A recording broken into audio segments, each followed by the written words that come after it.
Press the bell icon on the YouTube app and never miss another update. See, when you are recognizing a deferred tax asset, your accounting entry is DTA account debit to profit and loss accounting. And when you are recognizing a DTL, your accounting entry will be profit and loss account debit to DTL. See, normally our accounting standards do not have much problem when we are planning to recognize a liability.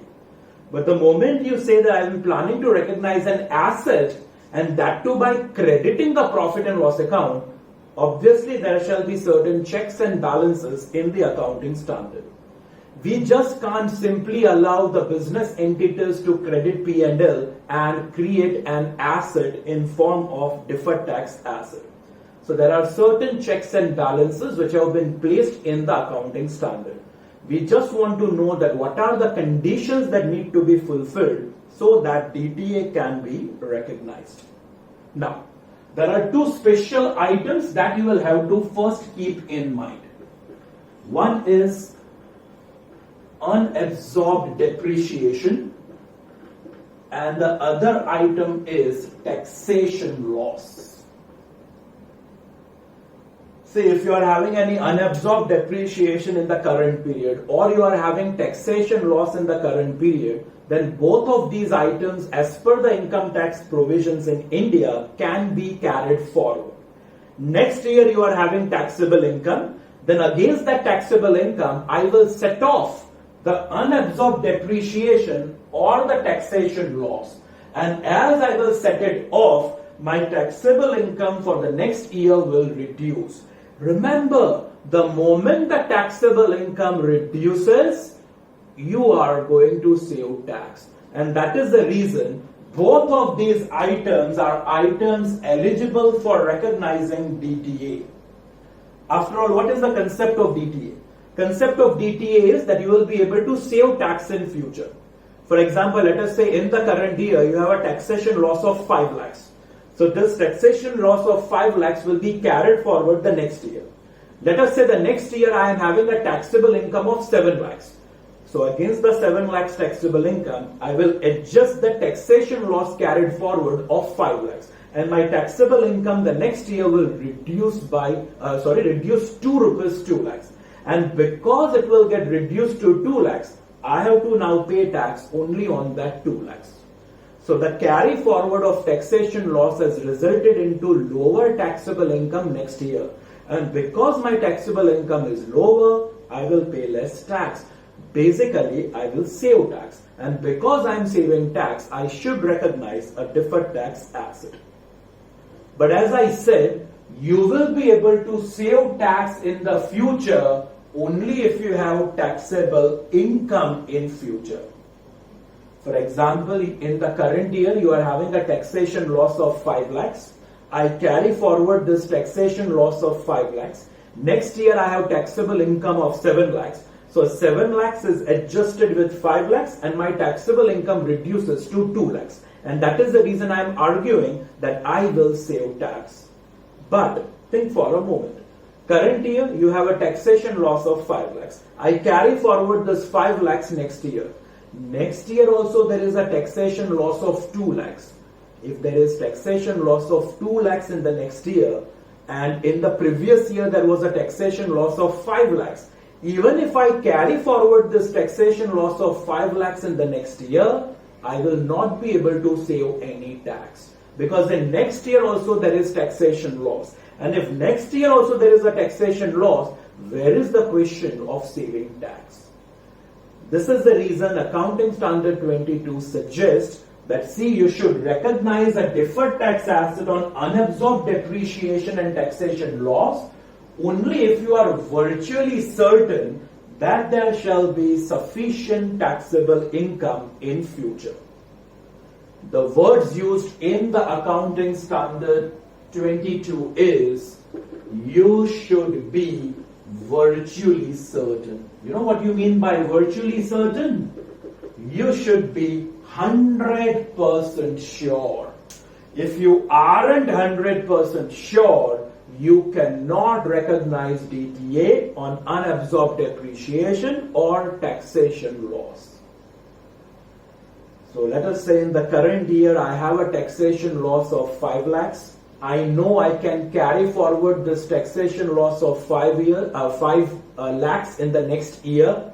In the next year, I am 100% sure that there will be taxable income.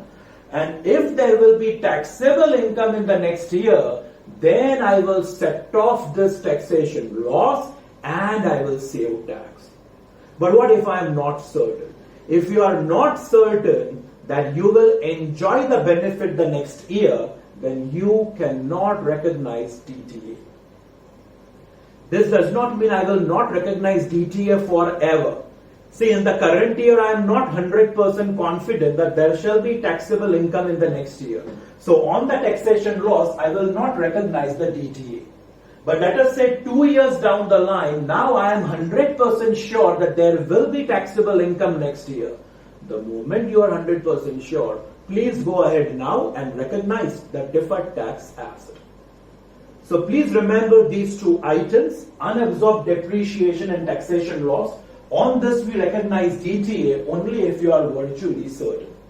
For every other item, you can recognize DTA if you are reasonably certain. So, we say B, all items other than A. Okay, all items other than A. For every item other than A, if it is a case for deferred tax asset, I shall recognize DTA if I am reasonably certain. What we mean by reasonably certain is more than 50% sure. Here I have to be 100% sure, while in the other items you have to be simply more than 50% sure. That same case of section 43B. In the current year, I have debited to my P&L employer's contribution to the EPF on accrual basis. Now this is disallowed for tax. Because it is disallowed for tax, in the current year, I will end up paying more amount of tax. But I know that in the next year, I will claim it as a deduction. And because next year I will claim it as a deduction, I will save tax. So this is an item on which DTA should be recognized. But for this, you have to only be reasonably certain that sufficient taxable income will be there in future. I need not be 100% sure. If I am more than 50% confident that yes, there shall be sufficient taxable income in future, I will go ahead and recognize the deferred tax asset. So please be extra cautious over here. Whenever you are recognizing a DTA, you will enjoy the benefit of DTA. DTA benefit is, I will save tax in future. But tell me, when will you save tax in future? Only if you have taxable income in future. So here I should be more than 50% sure that there is taxable income in future. But on these two items, you have to be 100% sure. Only then you can recognize the deferred tax asset. So these two items have to be kept in mind. For everything else, be reasonably certain.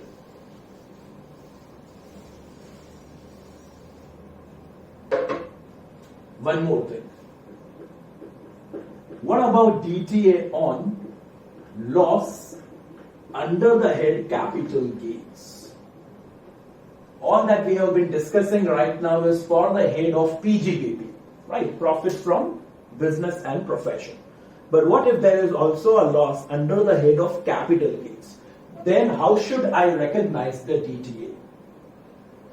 So in case if you are having loss under the head of capital gains, you should ask yourself, do you have any unabsorbed depreciation or do you have any taxation loss? See, you have loss under the head of capital gains and you are also having loss under the head of PGBP. If this is the case, then you can recognize DTA under the head of capital gains if you are virtually certain that there shall be sufficient taxable capital gains in future. Again, I will repeat, we are talking about the head capital gains. Please understand, there is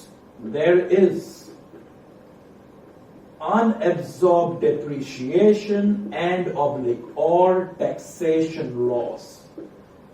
So under the head of capital gains there is a loss, even under the head of PGBP there is a loss, or maybe there is unabsorbed depreciation, then you should recognize DTA as we had discussed earlier also, provided you are virtually certain. Virtually certain about what? 100% sure about what? That there shall be sufficient taxable capital gains. Since we are talking about the head of capital gains, here virtual certainty is required about how much capital gains will be there in future. You should be 100% sure that there shall be sufficient taxable capital gains in future.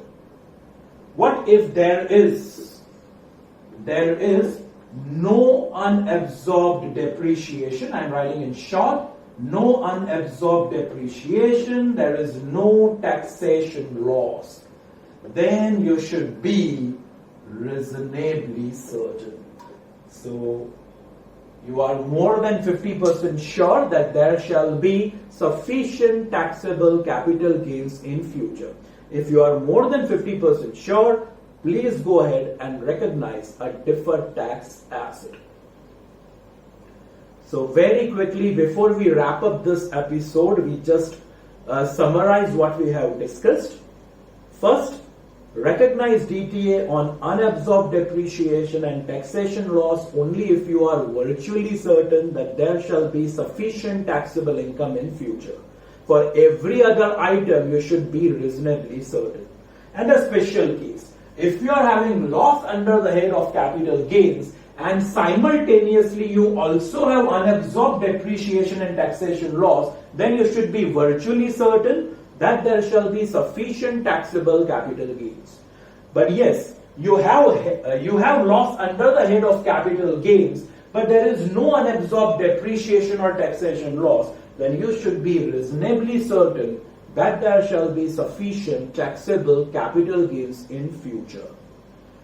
Virtual certainty means you should be 100% sure, and reasonably certain means you should be more than 50% sure. And finally, the most basic thing, why are we discussing this? Remember, the concept of DTA is that you will save tax in future. But ask yourself, when can you save tax in future?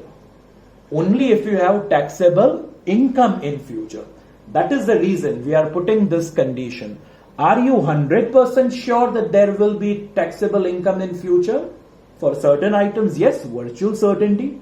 While for the rest of the items, you should be more than 50% sure. Press the bell icon on the YouTube app and never miss another update.